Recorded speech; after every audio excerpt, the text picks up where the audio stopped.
My wife made her wedding dress with her mother. It's very sentimental to her and she was very proud of it. It was simple but freaking gorgeous. She has always said she would love for our kids to wear her dress at their wedding. We have 3 daughters, 34, 30, 25, and 1 son, 28. My wife made it known that the dress was not to be altered except to be taken in let out so it could be kept and reworn. Our youngest daughter didn't wear it. Our DIL wore it for their reception and our son held it up against him for some pre-wedding bridal pictures so he wasn't left out. He totally rocked it. Oldest daughter wore it for her wedding.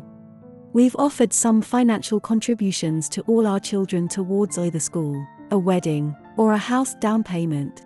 Olivia has asked for help paying for her wedding. The wedding is in the beginning of August. A few months ago Olivia asked my wife if she could use the dress for her wedding and my wife gave her the dress so Olivia could get it fitted with plenty of time. Tuesday Olivia asked me to go with her to pay some vendors. One of the stops was the tailor shop for a final fitting and pay the seamstress.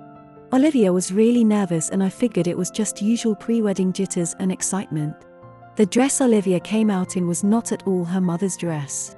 It was a completely different dress with parts of her mother's gown added to it. She took the straps, the sash, the train, and the embroidered top skirt and had it added to this new dress. I was befuddled for a bit and then asked what the hell this was. Olivia's reasoning was that she was the last of our kids to get married and there wasn't anyone else to wear it and she made sure to instruct them to keep the original dress to be returned to her. I told her that's not the same, she knows it, and the dress was never hers to do with what she wanted. I asked the seamstress for the rest of my wife's dress and had Olivia tell my wife in person what she had done. My wife was devastated. I have since cancelled the payments I made that day and told her I won't be paying another cent to her wedding. She and her fiancé can figure it out. Our youngest daughter thinks I've gone overboard knowing Olivia planned her wedding with our help in mind and without it, she can't finish paying for everything. Olivia's future in-laws also agree with that they can't afford to help and suggested I should pay. And then we just go low contact with Olivia. I've told them both that Olivia took something irreplaceable from her mother for her own vanity. I know we originally offered help with the wedding but I think Olivia's actions warrant cancelling that offer. Am I the idiot? Edit. We have not gone low or no contact with Olivia. Her in-laws suggested it and that is insane. My wife's initial reaction to finding out Tuesday was to not go to the wedding. That was said in anger and not a done deal. It'd probably depend a lot on Olivia's handling until then as well. Taking her dress she paid for would hurt our relationship with her just as much as not paying for anything else. Which is why we are discussing our options and skimming comments for things we have not thought of and are doable. Not the idiot. She tried the old ask forgiveness not permission for a reason. This is clear by her being really nervous to show you the dress. I'd imagine she also showed you first so you could try to soften the blow to your wife. This was premeditated which makes her an idiot. Due to her not respecting you or your wife with her choice. I don't think you're in the wrong from pulling your support from the wedding. Tell her she already has your entire contribution in fabric. Obviously, not the idiot, but the gall of the in-laws. They didn't put in to be peacemakers for their soon-to-be daughter-in-law. I could appreciate that. No, they just wanted your money and openly admitted it by suggesting low contact after. Olivia is an idiot, in-laws are idiots, youngest probably just trying to help, and you and your wife are not the idiot. Emotionally it isn't the same I know, but if you have all the pieces a good seamstress can probably reassemble it to look original. Not the idiot. There were no uncertain terms about the usage of the dress. The fact is she never intended to respect those rules. Also, just because someone plans for something assuming they're getting money, doesn't mean they should still get the money no matter what. Like, I could plan a vacation assuming I was getting money for working. But if I would do something horrible to my boss, I'd definitely look dumb for saying so am I still getting paid for the next month? I really need it for my trip. My MIL and FIL are getting a divorce. Only reason I can get is that he is done dealing with her. Despite being in their 70s, my FIL decided to go about it the worst possible way and is currently forcing freezes on their bank accounts and managed to kick her out of the house. She needs a place to stay for at least a few months. And now she's coming to my husband and I for help. Of course, I'm not going to leave someone I actually know who's vulnerable go out on the street, but unfortunately the help we can give is limited. We can only offer her the daybed that's in the living room. She's not okay with this and wants not only a bedroom but a living condition in our house that isn't possible with what the house is. She wants a bedroom with an ensuite so she can be able to be separate from everyone else in the house for hygienic reasons. Well, me too. There isn't an ensuite bedroom in the house. The bedroom I share with my husband kind of is, but that bathroom is also accessible from the kitchen and I'm not going to ban everyone else from using it when there would be 4 other people in the house. There isn't even an available bedroom. My husband wants to force my sister to be on the daybed, because she doesn't pay rent and is on disability, but that's not fair. My sister may not work or pay rent, but she provides all of our childcare needs for our daughter, technically owns half the house because it's from our parents, and pays for the entire household's groceries. She absolutely should be here and have a bedroom. Our daughter also needs a bedroom. With how small the house is, 1,200 square foot, all of her toys and books need to stay in one room anyway, her room. My husband and I giving up our bedroom to my MIL doesn't make sense either. Putting one person in a queen and 2 people on a twin, no. MIL says she wouldn't feel safe on the daybed and is appalled that we're so disrespectful to our elders. I don't hate her and my parents would be weirded out by it too, but it feels like times have changed and she has to deal with it here. My husband and MIL both got angry at me for not even being willing to give her a bedroom so she can feel a little bit safe. There's nobody here that it would make sense to displace. Even if I gave her my daughter's bedroom, she would need to spend almost as much time there as she does now because her stuff can't be moved. My husband thinks that I'm holding my family over his and acting like real help is somehow first come, first served. Of course not, but between my mother's and my husband's medical bills, we don't have spare money. We're stable but it is not an option to get a larger place or help her financially at all. It's not like his sister can help her because she lives in a studio. I'm at least offering something. They've been on me for days about this and I don't know what to do. Am I missing something here? Not the idiot. I don't know the law where you live, but is what Phil's doing legal? Can he legally force her to leave and freeze the bank accounts? How is he paying bills? Something sounds strange there. If both names are on the deed, she doesn't have to leave. I was stuck living with my now ex for almost a year because he refused to move out while contesting the divorce for extra money. Talk to an attorney with her and your husband. She may be entitled to spousal support during the proceedings and could afford a studio on her own. Not the idiot. When you are staying as a guest, you get treated as a guest. There is one compromise worth considering, and if it's tolerable to you, you could offer it. What about MIL and your daughter sharing a room? When I was a kid and my grandma came to visit, which lasted 2-3 weeks, because she lived pretty far away, she stayed in her grandkids' rooms. Actually shared my bed with me when she stayed with my family, which in retrospect I find a little confusing, because I had violent night terrors, actually hit and kicked people, and my younger sister was smaller. It's possible that grandma stayed with me one trip and my sister the next, but it's been about 25 years since the last visit, so I don't remember clearly enough to say. Not the idiot. Your MIL does not get to displace either of the 2 women who OWN the home and should be grateful for whatever space she is given. Her own bathroom. Nervy much. Selfish. Tell your husband exactly how long you are willing to house his mother. Make him come up with a plan to find her an apartment or other home before she moves in, and don't give her a bedroom.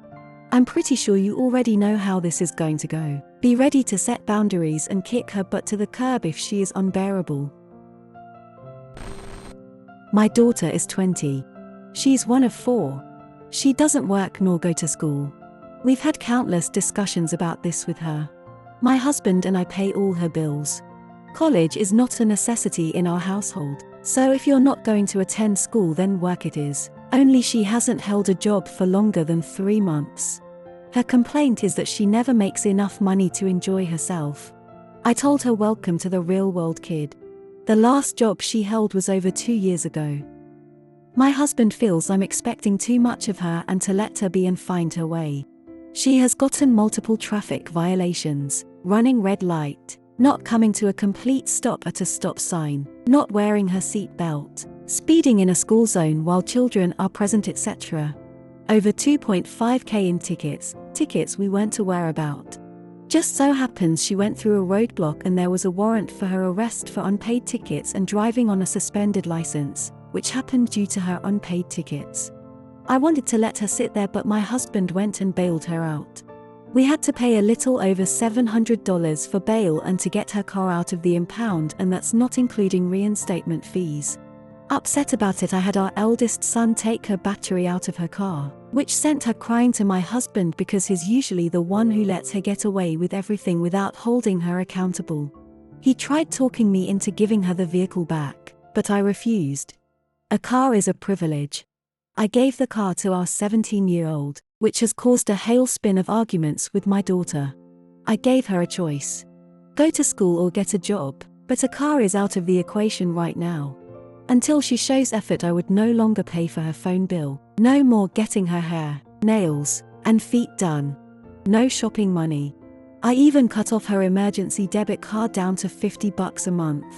She had 60 days to make up her mind about school or obtain a job. That's it.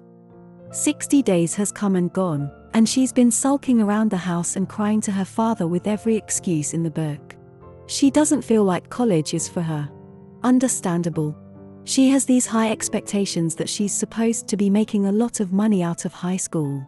She doesn't want to work a fast food job. I explained to her that most teenagers and young adults start off with fast food jobs, but there are other options. Most work their way up to a career of their choice. I did. Her father did. Her siblings did. Father has been pleading her case. I told him that she will never stand on her own if she doesn't know responsibility. I took the legal steps to have her evicted. She was served like 2 or 3 days ago, and it has caused an uproar in our house. My husband states I've gone too far. My daughter is in disbelief and can't believe I would put her out. I won't, but she doesn't know that. Am I the idiot? Not the idiot. My parents were similar in that they weren't going to push us to go to college, but we had to be doing something for it. As far as the car goes, she has a suspended license and shouldn't be driving it anyway. She has lived too comfortably. You were paying for her to get her nails done, without a job, and that's why she has no motivation to get one now. She needs to feel some hardship. I also have a husband who spoils our first daughter, and she's horrible. She just dropped out of college. After we spent $100,000 on tuition. I found it useful to drag him and her into family therapy. The therapist saw through daughter's games, and hubby accepted statements from the therapist that he absolutely would not accept from me. We've been out of therapy for 6 months and both are backsliding, and I'm also considering evicting both. I'll live with the 2 reasonable kids and screw the ones who blame, shame and scapegoat me. Not the idiot.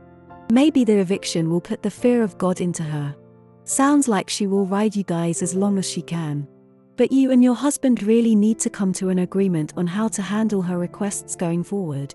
He's not here to plead his case, but sounds like he is enabling her behavior, and she won't make a change until he stops. I, 25, and my partner, Lana, 28, moved out of my home country 5 years ago due to my partner getting a job offer she was passionate about. So I quit my job and moved. I have since also found a good job. My house is a 14 hours flight away from the rest of my family, but since me and my partner have good paying jobs, we are able to fly home for important holidays or events. We usually stay at my dad's or her parents' house. 2 years ago, my niece Lexi, 19, decided to study in a university in my city, so I offered to house her so my half-brother, her father, 36, wouldn't have to pay extra expenses on top of her tuition, or stress over her living with strangers. The courses she was taking finished a few weeks ago, and she was meant to leave a few days ago. We decided to extend her stay so she could say goodbye to her friends, do a bit of partying, and enjoy the country without the stress of school. Lexi now claims she has fallen in love with the country and doesn't want to leave. Thing is, me and my partner are tired of her. We want her to leave. She's a lovely kid, But it's been 2 years of dealing with her and we want some peace and quiet. So we told her that we were sorry, but we couldn't house her anymore. She didn't take this well and offered to pay us for rent, or split the bills, but money was never the issue. She calmed down eventually, and the morning of her flight, she got everything ready, and I drove her to the airport to say goodbye. I didn't stay there since I had other things to attend to, work, and cleaning the guest room. Lexi purposely missed her flight and called me hours later so I would pick her up from the airport, explaining how we had no other option than to let her stay. I could tell from her smugness that she missed her flight on purpose, so I asked her and she got defensive and started rambling about how it was my own fault that she was forced to do this, and that I should have just let her stay. I told her to back off, and left her stranded. My half-brother is now blowing up my phone, the rest of my family is too, and begging me to take her in for a few more weeks, and asking me to fly back with her to make sure she doesn't pull the same thing a second time. I told them that I've already done more than enough, and that Lexi is 19 now and she should be acting like a responsible girl and taking care of herself. Lexi has been staying at a hotel for the last few days, but her funds are slowly draining and she doesn't have nearly enough to house and feed herself for much longer. Lana and I don't know what to do. My family is begging us to help. I had to turn off my personal phone because I couldn't deal with them. Am I the idiot? After all, she is just a child. Not the idiot. She is 19. I get it's hard, but don't fall victim to the she's just a child mindset. She chose to miss her flight on purpose. She tried to take advantage of your generosity. After housing her for so long, you deserved better than the way you're being treated. Stand your ground. Lexi made a foolish choice and is now paying the price for it. Not the idiot. She's 19. She's a child. She tried to trick you and your partner into extending her stay at your home. She knew that if she missed the flight, your family would force you to house her. If someone can plan and carry out a mastermind plan like that, they're not a child. You were extremely generous to house your niece for 2 years. You signed up to house her, not tame her. Your family is wrong to ask you to fly with her back to your home country, so that she doesn't miss her flight again.